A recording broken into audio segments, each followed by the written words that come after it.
মায়াপুর নামে এক গ্রাম ছিল। সেই গ্রামে বাস করত শ্যামল নামে এক বিশাল ব্যবসায়ী এবং তার স্ত্রী কমলী। তাদের দুই ছেলে, বড় ছেলে হারান এবং ছোট ছেলে বীরেন। তার ছোট ছেলে বীরেন ছিল খুবই সরল সাধাসিধে। সে তার বাবার ব্যবসার প্রতি এত মনোযোগ ছিল না। তাই তার দাদা যখন অফিসে আসত, দাদা তুই এসে গেছিস, তাহলে আমি এবার বাড়ি যাই। তখন দাদা বলল, কেন এত তাড়াতাড়ি বাড়ি যাবি কেন? অফিসে এত কাজ পড়ে রয়েছে, চলে গেলে হবে কি করে? তখন বীরেন বলল, এই ব্যবসা ট্যাবসা আমার একদম ভালো লাগে না, এটা তুই সামলা। এই বলে সে অফিস থেকে চলে গেল। আর তার দাদা তাকে আর কিছু বলল না।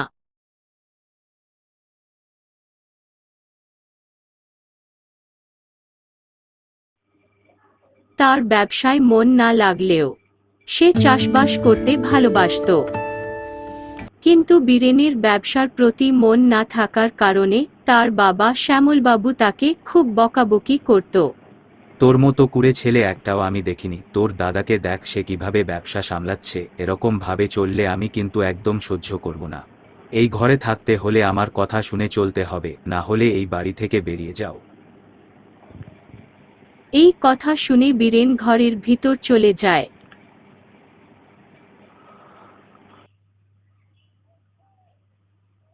এদিকে তার মাও তাকে বোঝানোর জন্য ঘরে আসে।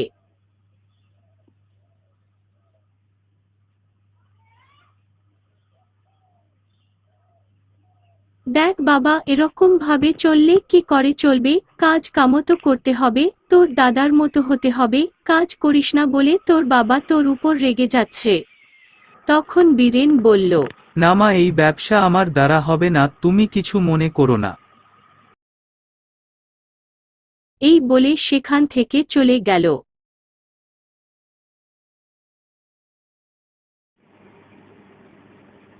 বেশ কিছু দিন কাটার পর শ্যামল বাবু একটা বড় অসুখে পড়লেন।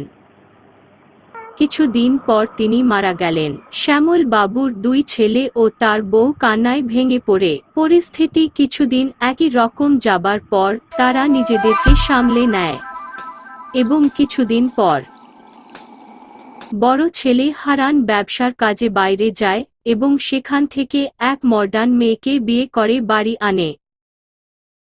হারান ও তার মডার্ন স্ত্রী তার মায়ের কাছে যায় আশীর্বাদ নিতে।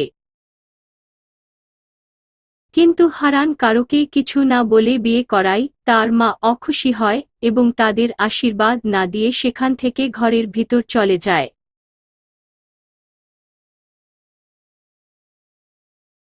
তারপর বীরেন যখন বাড়ি ফেরে এবং জিজ্ঞাসা করে, কি হয়েছে রে দাদা?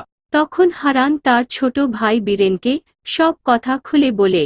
সে তখন বলল, তুই চিন্তা করিস না দাদা, আমি মাকে গিয়ে বোঝাচ্ছি। এই বলে সে তার মায়ের ঘরের দিকে চলে গেল।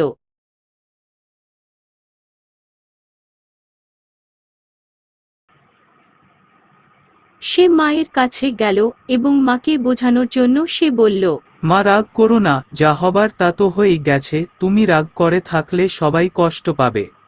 সবার খুশির জন্য, বিশেষ করে দাদার জন্য এই বিয়েটা মেনে নাও মা। তখন তার মা বলল, তুই বলছিস সেই বিয়েটা মেনে নিতে? হ্যাঁ মা, মেনে নাও, দাদার মুখ চেয়ে। এই কথা বলায় তার মা বিয়েটা মেনে নেয়। ঠিক আছে, তুই যখন বলছিস তবে তাই হোক। কিছু মাস হাসি খুশি কাটার পর একদিন বিকেলে হারানের স্ত্রী বাগানে ঘুরতে আসে। এদিক ওদিক এত সম্পত্তি দেখে তার মনে লোভের জন্ম নেয়। সে বাগানে বসে মনে মনে ভাবতে লাগল, এত সম্পত্তি, যদি এর মালিক আমি আর আমার স্বামী হই, তাহলে কত সুখে শান্তিতে যেমন ইচ্ছা তেমন করেই হাসি খুশি জীবন কাটাতে পারব। কিন্তু কিভাবে এটা সম্ভব? এই ভেবে সে একটা ফন্দি আঁটল। পরের দিন সকালে প্রথমে নেকলেসটা সঙ্গে করে নেয় এবং তার শাশুড়ির কাছে যায় আর বলে, মা, আমি একটু আমার মায়ের কাছে যাচ্ছি, মায়ের শরীর খুব খারাপ, তাই দেখতে যাচ্ছি। এই বলে সে নেকলেসটা নিয়ে তার বাপের বাড়ি চলে যায়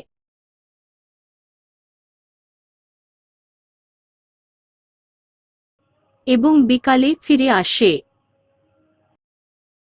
পরের দিন সকালে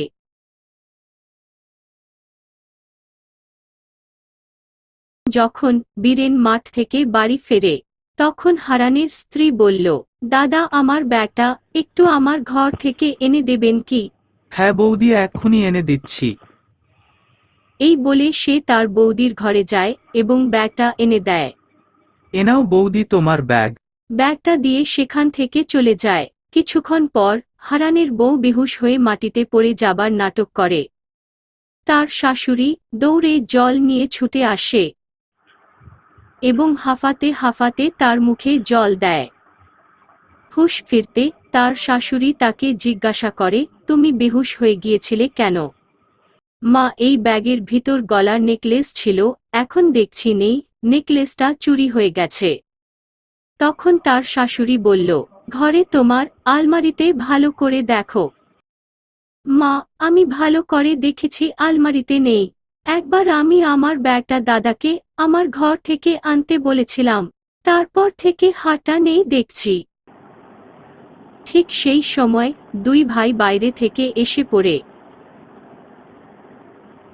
হারান জিজ্ঞাসা করে, কি হয়েছে? তখন তার স্ত্রী সব কথা খুলে বলে, কি বলছো কি? ঘরে সব জায়গায় দেখো। হ্যাঁ, আমি সব জায়গায় দেখেছি, কিন্তু কোথাও নেই। এ কি বলছো বৌদি? না না, আমি হার চুরি করিনি। আর কিসের জন্যই বা চুরি করব?